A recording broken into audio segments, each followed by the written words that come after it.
Zeus, Hades, Poseidon, names that have stirred the imagination for centuries. But who were they really?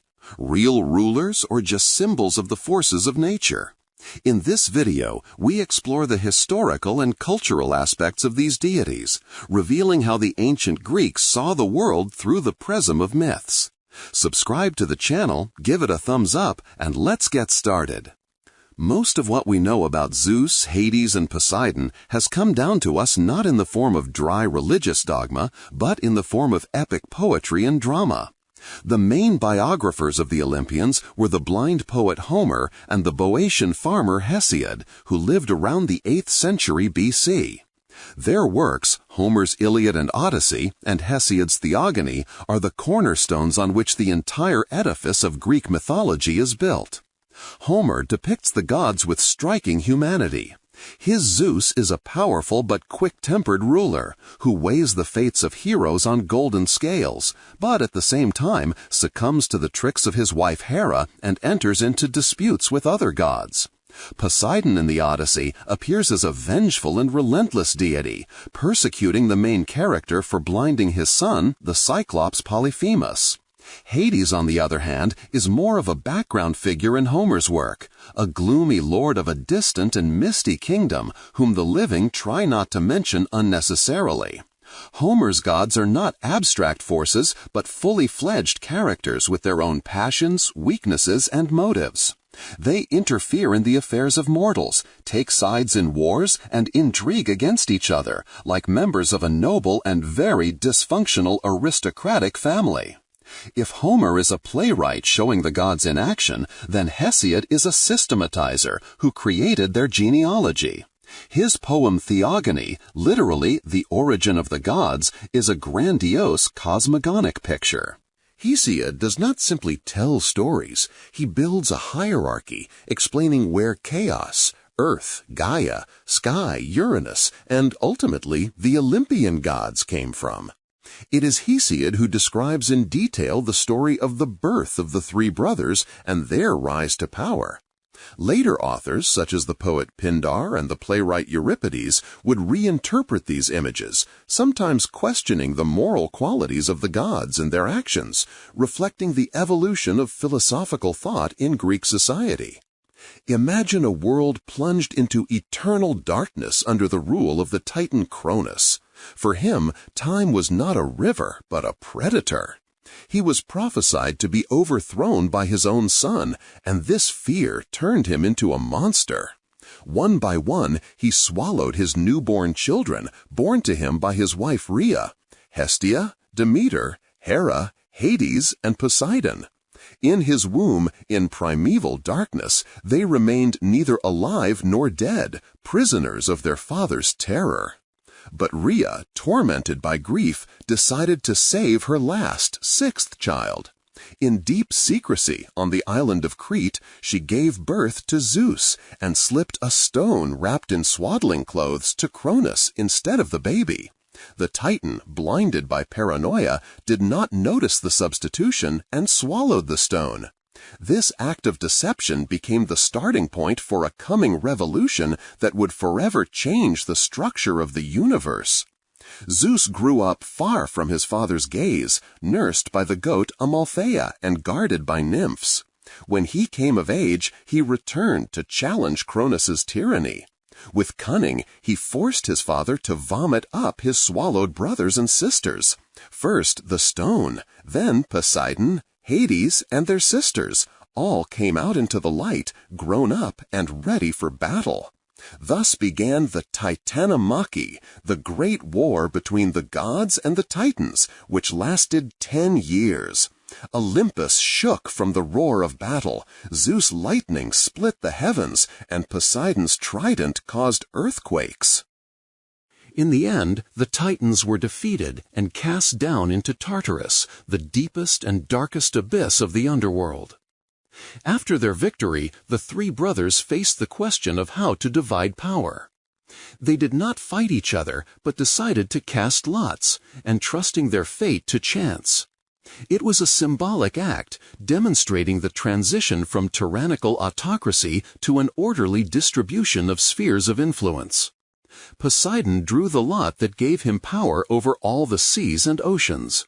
Hades got the underworld, the world of shadows and souls of the dead. And Zeus, the youngest of the saved, but a leader by nature, received power over the heavens and became the supreme ruler of gods and men.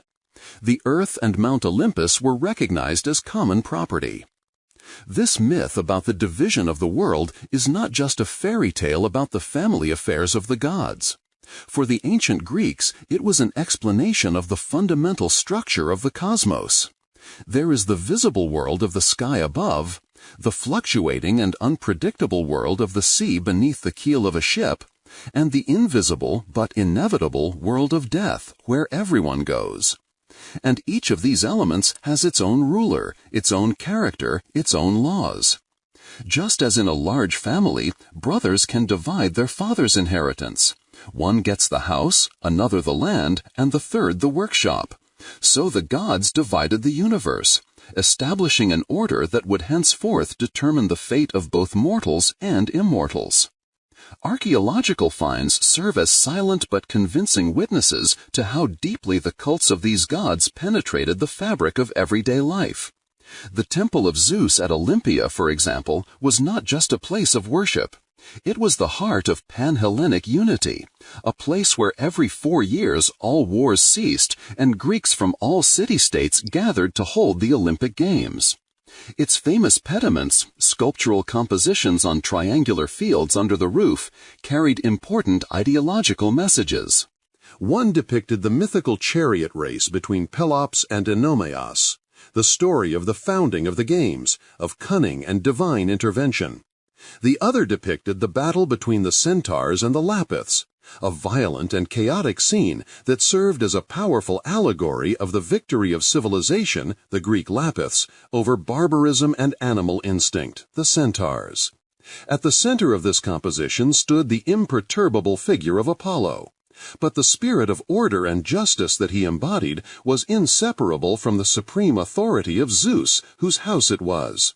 Thus, the temple was not just a building, but a visual manifesto of Greek values.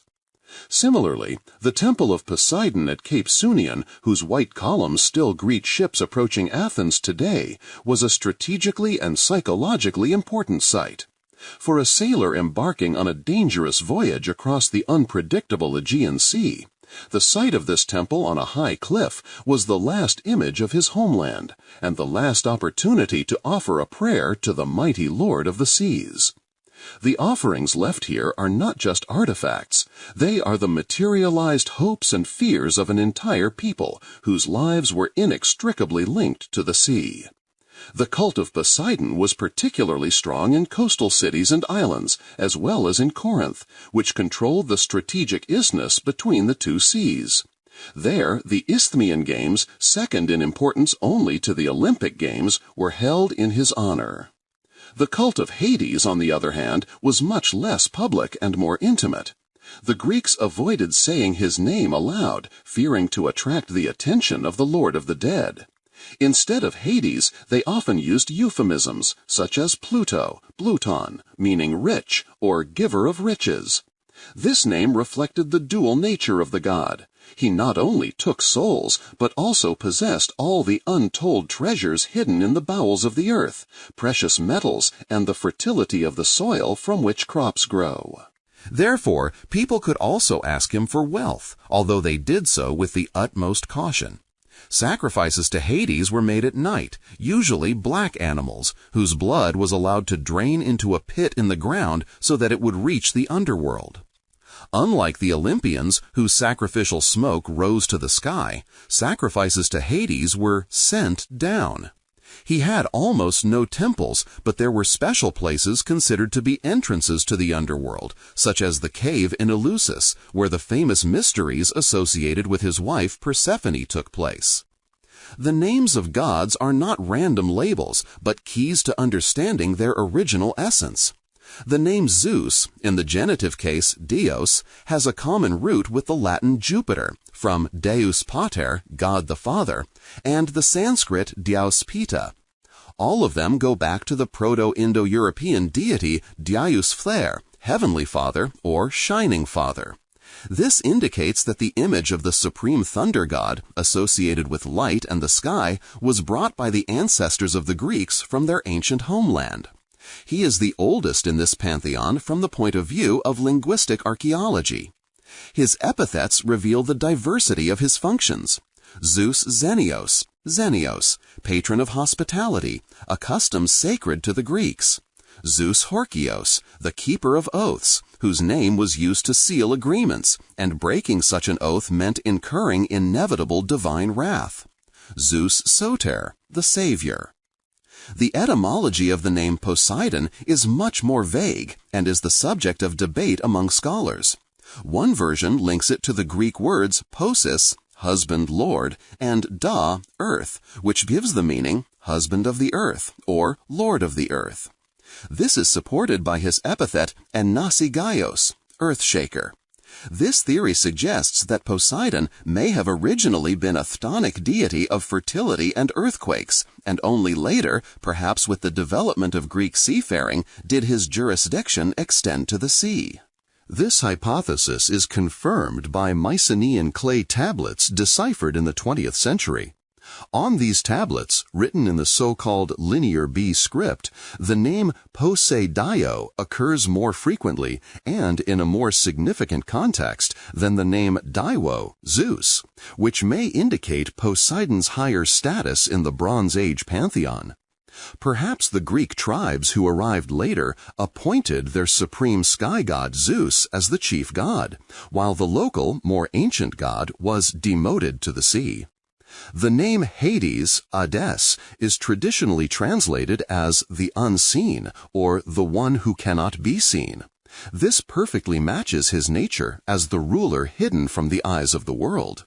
His main attribute was an invisibility helmet, which he sometimes lent to other gods and heroes. The name was so frightening that it became synonymous with the underworld itself. To say, "Go to Hades," meant to die. The images of the three brothers are a brilliant attempt by the ancients to comprehend and personify not only the natural elements, but also the fundamental aspects of human society and psychology. Zeus is not just a thunderstorm. He is the principle of order, cosmos, as opposed to chaos. He establishes laws for both gods and humans. His numerous love affairs, which seem like debauchery to modern people, had a different meaning in mythological logic. By entering into relationships with goddesses, nymphs, and mortal women, Zeus begot a new generation of gods, Apollo, Artemis, Hermes, and heroes, Heracles, Perseus, Minos, who became the founders of cities and dynasties, spreading divine order on earth. He was the guarantor of the social structure. Violating the laws of hospitality or breaking an oath were not simply offenses against another person, but a challenge to Zeus himself, and punishment for this was inevitable. Poseidon, in turn, personified the elemental, untamed power of nature. If Zeus is order, then Poseidon is power, which can be both creative and destructive. The sea provided the Greeks with food and trade routes, but it could also swallow an entire fleet in an instant. Earthquakes attributed to his wrath could destroy cities to the ground. His connection to horses is also symbolic. In the ancient world, the horse was a symbol of untamed energy, speed, war, and aristocratic status. His creation of the horse was an act of creating wild, untamed beauty. Poseidon's famous dispute with Athena over the patronage of Attica is not just a competition. It is a clash of two worldviews. Poseidon struck the rock of the Acropolis with his trident, and a spring of salt water gushed forth, a symbol of his maritime power, but useless for life. Athena, on the other hand, gave the city an olive tree, a symbol of peace, wisdom, and prosperity. The Athenians chose Athena's gift, preferring civilized order to wild elements. Hades is the personification of the greatest existential reality, the inevitability of death. Unlike many modern ideas about the devil, Hades was not evil. He did not tempt people or push them to commit crimes. He was a harsh, unforgiving, but fair ruler.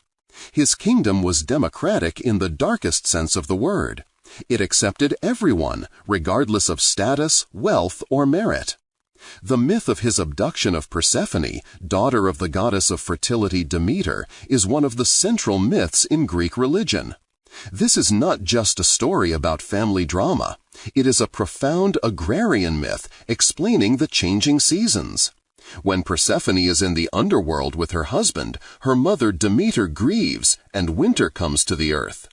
When she returns to Olympus, Demeter rejoices, and nature blossoms in spring and summer.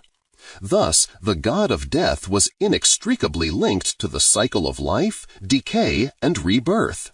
He is the one who takes the dead grain into the earth so that it can sprout again. Hypotheses that the images of the gods could be based on real historical figures, leaders, kings, or priests whose deeds were deified over time, have been known since ancient times. This theory is called euhemerism, after the ancient Greek philosopher Euhemerus, who claimed that the gods were great people of the past whom their descendants came to worship. For example, Zeus could have been a powerful king from Crete whose power and wisdom so impressed his contemporaries that after his death he was considered a god. This idea is appealing in its simplicity, but it finds no convincing historical or archaeological confirmation. Mythology is a much more complex cultural phenomenon.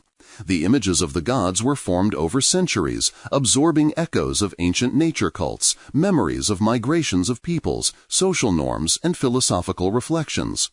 These are not portraits of specific people, but collective archetypes created by the popular consciousness to explain the world and their place in it. It is much more productive to view these gods as a reflection of Greek civilization itself. In their relationships, disputes, and alliances, one can see a model of the Greek polis, where citizens constantly compete but unite in times of danger. Zeus's quick temper and amorousness, Poseidon's vindictiveness, and Hades' gloominess are not just character traits, but a recognition that the world is governed not only by reason and order, but also by passions, chaos, and fate. The Greeks did not create ideal, infallible gods for themselves. Their gods were as complex and contradictory as life itself. They could be generous and cruel, wise and reckless. And therein lies their enduring appeal. They did not demand blind faith. They invited reflection. By examining the evolution of these images, we can trace the evolution of Greek society itself. In Homer's archaic era, the gods were active participants in earthly affairs, their intervention direct and often physical. In the classical era, during the time of Athenian democracy and the flourishing of philosophy, they became more distant, turning into symbols of cosmic laws and moral principles. Philosophers such as Plato already criticized poets for portraying the gods as too human and unworthy. In the Hellenistic era, after the conquests of Alexander the Great, the Greek gods began to merge with the deities of the East, acquiring new features and functions. Zeus was identified with the Egyptian Amun or the Babylonian Baal. This syncretism shows that the images of the gods were a living, evolving system, not a fixed dogma. Ultimately, the question, who were Zeus, Hades, and Poseidon really, leads us away from the search for historical prototypes and toward the study of human consciousness. They were what they needed to be for their time and their people, a way to organize the universe, the personification of its most powerful forces, a mirror in which the Greeks saw reflections of their own passions, fears, virtues, and vices. They were not flesh and blood, but they were something greater. They were ideas clothed in the flesh of myth, ideas so powerful that their echoes shape our culture to this day. To understand them is to understand not only the ancient Greeks, but also, in part, ourselves. Delving deeper into the nature of Zeus's power, we encounter one of the most intriguing paradoxes of Greek theology. Was the supreme god truly omnipotent? The answer is not so simple. Above Zeus himself, as above all mortals and immortals, hovered the shadow of the Moirai, the three goddesses of fate. Clotho spun the thread of life, Lachesis measured its length, and the inexorable Atropus cut it. Even Zeus could not change their decisions. He was more the guardian and executor of destiny than its author. We find the most striking example of this in Homer's Iliad, at the tragic moment of the battle for Troy. Sarpedon, Zeus's beloved son, enters into a deadly duel with Patroclus. Zeus, watching from Olympus, sees the predestined death of his son, and his heart bleeds. He wonders aloud whether he should save Sarpedon by pulling him out of the battle, but Hera immediately rebukes him. She reminds him that if he saves his son, who is doomed by fate, then other gods will want to save their favorites, and the established order of the world will collapse. With a heavy heart, Zeus submits to the will of the Moirai and allows Sarpedon to fall, mourning him with a bloody rain. This episode shows that Zeus's power is not tyrannical arbitrariness, but a guarantee of cosmic balance, which he himself, albeit with pain, is forced to follow. The symbol of his power was not only lightning, but also the aegis, a mysterious object most often described as a shield or cloak made from the skin of the goat Amalthea, who nursed him in infancy. In the center of the aegis was the head of the Gorgon Medusa, which turned anyone who looked at it to stone. The aegis was a dual-purpose tool. In the hands of Athena, to whom Zeus often lent it, it became a symbol of protection and wise, orderly warfare. But when Zeus himself shook the aegis, it caused a storm, clouds gathered, and a primal fear was born in the hearts of men. It was not just an attribute, but the embodiment of divine awe, that irresistible force that makes mortals bow to the will of the heavens. Interestingly, behind the classical image of the Olympian Zeus, one can glimpse the features of much more ancient pre-Greek beliefs. In Crete, which was considered his birthplace, there was a cult of the so-called Cretan Zeus, who was radically different from his Olympian namesake. This Zeus was a deity of nature who, like vegetation, was born in spring and died in autumn every year. Archaeologists have found caves that were revered as his birthplace, the Dictaean Cave, and burial place, Mount Yukta. For the Hellenic consciousness, the idea of a dying god was blasphemous, since immortality was the main difference between gods and humans. The poet Callimachus, in his hymn to Zeus, exclaimed angrily, "The Cretans are always liars, for they, O king, have erected a tomb for you, but you have not died, you exist forever." This cultural conflict shows how the Olympic religion, brought by Greek tribes from the north, overlapped with the more ancient Minoan fertility cults, assimilating them but never completely eradicating the idea of a god who shared the cycle of life and death with his people. If Zeus's power was vertical, piercing the sky and the earth, then Poseidon's domain was horizontal, boundless, and unpredictable. His connection with horses is deeper than it seems at first glance. First, the powerful pounding of hooves, which made the earth tremble, was directly associated with earthquakes. Secondly, the crests of the waves rushing towards the shore reminded the Greeks of the manes of galloping horses. There is a myth that Poseidon, wanting to win Demeter's love, pursued her, and she, in order to hide, turned into a mare. Then Poseidon himself turned into a stallion, and from this union the wonderful talking horse Arion was born. This story, for all its wildness, emphasizes the elemental, almost animal nature of the god of the seas. His offspring, unlike the children of Zeus, rarely had a civilizing character. Most often they were monsters or wild creatures that personified the dangers that lurked outside the city. The Cyclops Polyphemus, a giant cannibal, Antaeus, who drew strength from contact with Mother Earth, and the robber Chiron. Poseidon was the father of everything violent, untamed, and hostile to human order. His political role was also ambivalent. On the one hand, as the god of the sea, he was the patron of sailors and merchants, and his cult was spread by Greek colonists throughout the Mediterranean. The founding of a new city on a foreign shore was unthinkable without appealing to Poseidon.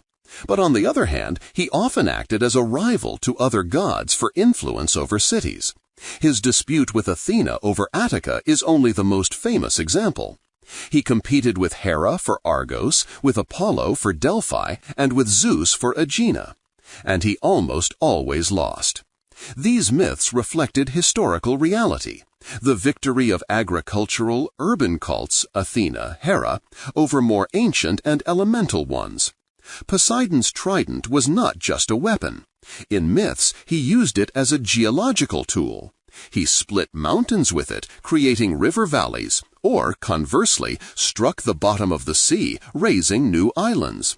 He was not just the lord of existing water, but also a demiurge who shaped the face of the earth, often in a fit of anger or passion. The kingdom of Hades was not a formless void. It was permeated by a complex and gloomy hydrography, a kind of afterlife bureaucracy that every soul had to pass through. 5 rivers encircled his domain, each carrying its own symbolic meaning. Acheron was the river of sorrow, across which the old boatman Charon ferried the souls of the dead. But he took on board only those who could pay him a coin worth 1 obol, and only those whose bodies had been properly buried on land. This emphasized the enormous importance of funeral rituals for the Greeks. Without them, the soul was doomed to wander eternally on the shore between the worlds of the living and the dead. Styx was the river of primal terror, by whose waters the gods themselves swore, and this oath was unbreakable.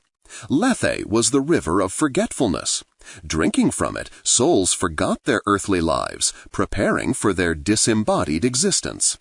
Cocytus was the river of weeping, and Phlegethon was the river of fire that surrounded Tartarus.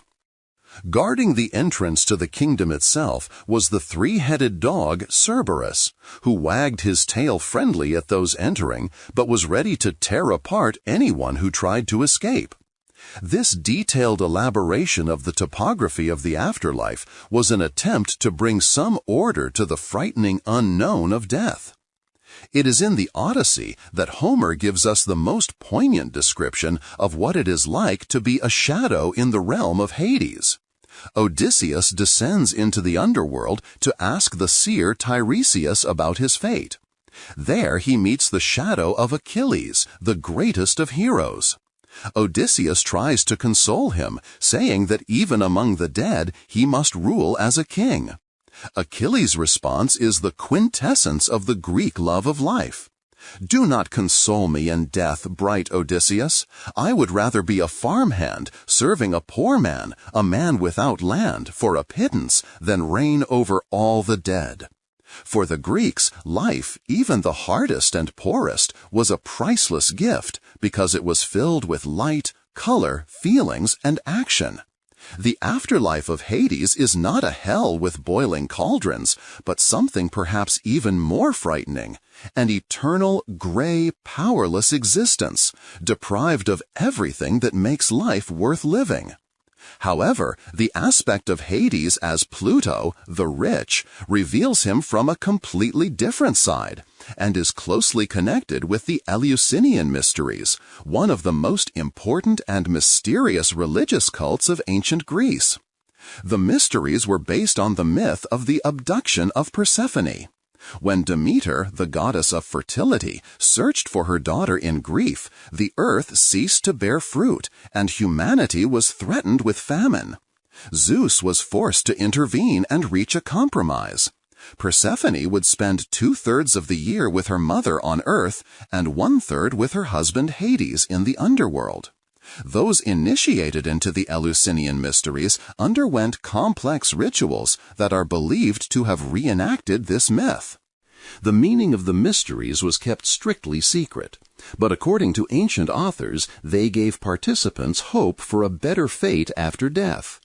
Here, Hades Pluto appeared not only as the lord of the dead, but also as the guardian of grain, which dies when thrown into the ground, only to be reborn as a new ear of corn. He was part of an eternal cycle that guaranteed not only the harvest, but also, in a metaphorical sense, the possibility of a kind of rebirth for the human soul. Thus, the darkest of the gods was associated with the brightest hope.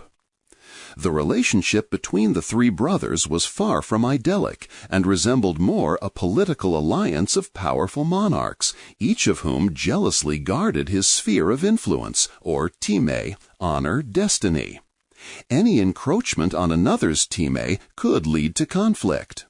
In the Iliad, Poseidon, angered by Zeus's attempts to command him, indignantly declares that they are equal by lot and that he is not obliged to obey. He says, "For we are three brothers, born of Cronus and Rhea, Zeus, myself, and the third Hades, lord of the underworld. Everything was divided, and each received his share. Let him remain quietly in his third part, and not try to intimidate me with his power as if I were some kind of coward." Only the intervention of other gods prevents an open confrontation. There were even myths about a conspiracy against Zeus in which Poseidon, Hera, and Athena participated. They managed to bind the supreme god, but he was saved by the 100-handed Hecatonchire Briareus. These stories show that the Olympian order was not fixed and unbreakable. It was maintained by a fragile balance of power, constant negotiations, and, from time to time, direct threats. Hades was almost absent from these conflicts. He was the most isolated of the brothers, rarely seen on Olympus, and seemed to be completely absorbed in ruling his vast but joyless kingdom. His aloofness made him an even more mysterious and awe-inspiring figure.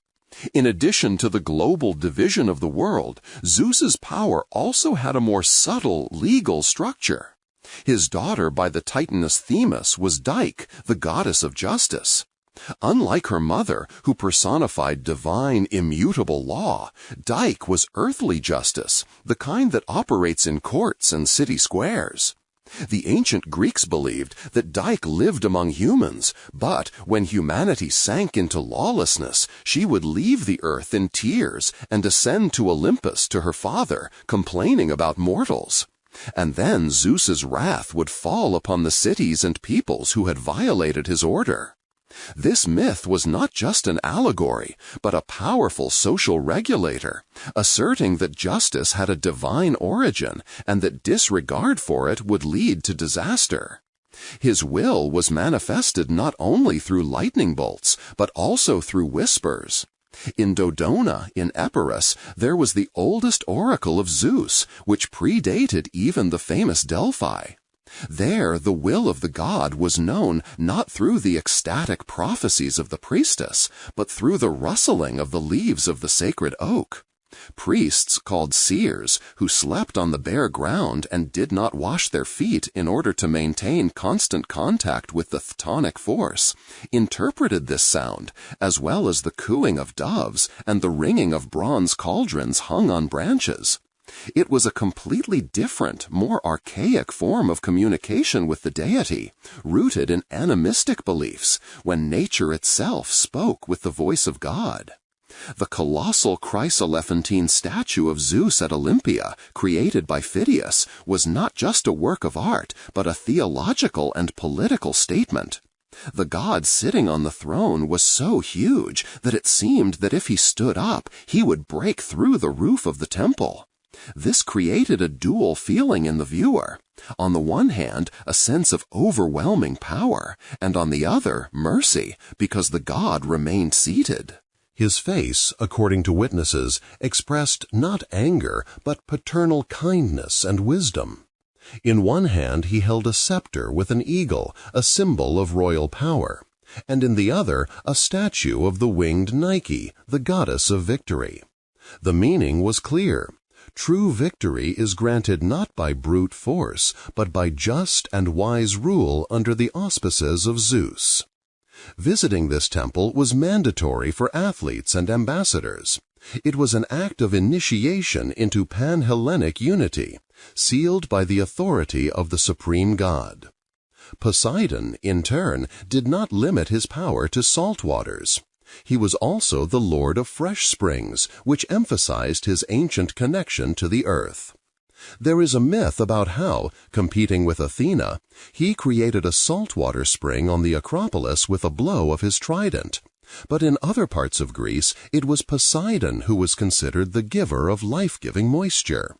In Argolis, he created the Lerna spring, and in Thessaly, he struck the Tempe gorge with his trident, draining the valley and creating a fertile plain. This duality, the ability to both flood the land with the sea and water it with fresh water, made him an even more complex and powerful figure. His connection with Crete can be traced not only through linguistic data, but also through the myth of the Minotaur.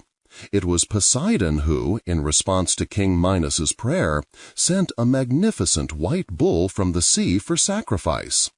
When Minos, struck by the beauty of the animal, broke his promise and hid the bull, the god's wrath was terrible. He sent the king's wife, Pasiphae, an unnatural passion for the bull, from which the Minotaur was born. Thus, the labyrinth and its monstrous inhabitant were a direct consequence of the insult inflicted on the Lord of the Seas, another reminder that his elemental power does not tolerate deception. The kingdom of Hades, despite its gloominess, was not a place of anarchy. Upon arrival, souls appeared before the court. In the great hall, souls were judged by 3 kings' judges, renowned for their justice during their lifetime: Minos, his brother Rhadamanthus, and Aeacus. Rhadamanthus judged the souls of Asians, Aeacus judged Europeans, and Minos, as chief judge, had the final say in disputed cases. Most souls who had lived unremarkable lives, neither good nor evil, were sent to the fields of Asphodel. It was a gray, dreary place where shadows wandered aimlessly, deprived of memory and feelings, rustling like dry leaves. Great heroes and righteous people went to Elysium, or the Islands of the Blessed, a place of eternal spring where they continued to live a life full of joy and feasting. The greatest sinners, those who defied the gods, were cast down into Tartarus. It was there that Sisyphus eternally rolled his stone for attempting to cheat death itself. Tantalus suffered from hunger and thirst, standing neck-deep in water, for revealing the secrets of the gods. And Ixion was chained to a fiery wheel for daring to assault Hera. Hades was not a tormentor. He was a jailer and guardian of the unshakable law of mortality. When Orpheus descended into his kingdom to bring Eurydice back, he did not fight Hades, but touched his heart with his music. The Lord of the Dead, showing compassion for the only time, agreed to release the girl's shadow, but set an unbreakable condition: she must not look back. This prohibition was not a whim, but a symbol of the boundary between worlds. The world of the living looks forward, to the future, while the world of the dead is the past. By turning around, Orpheus broke this law and lost Eurydice. The isolation of the cult of Hades was also explained by practical considerations of ritual purity. Contact with death created miasma, a foul odor that was dangerous to the living and offensive to the heavenly gods. Therefore, sacrifices to Hades were made separately, at night, with faces turned away, and the priests of his cult could not participate in the rituals of the Olympians. He was a necessary but alienated element of the divine order, reminding the shining inhabitants of Olympus of the inevitable finale. Poseidon's power over the earth manifested itself not only in destruction, but also in creation. In some cities, he was revered under the epithet Phytalmion, nourisher, seeing in him the power that gave growth to plants and fertility. This aspect, linking him to the roots and moisture of the earth, is an echo of his ancient phtonic essence, which preceded his Olympian status. Similarly, Zeus's greatness did not exclude his presence in the most modest spheres. As Zeus Ctesios, he was the guardian of household property and supplies.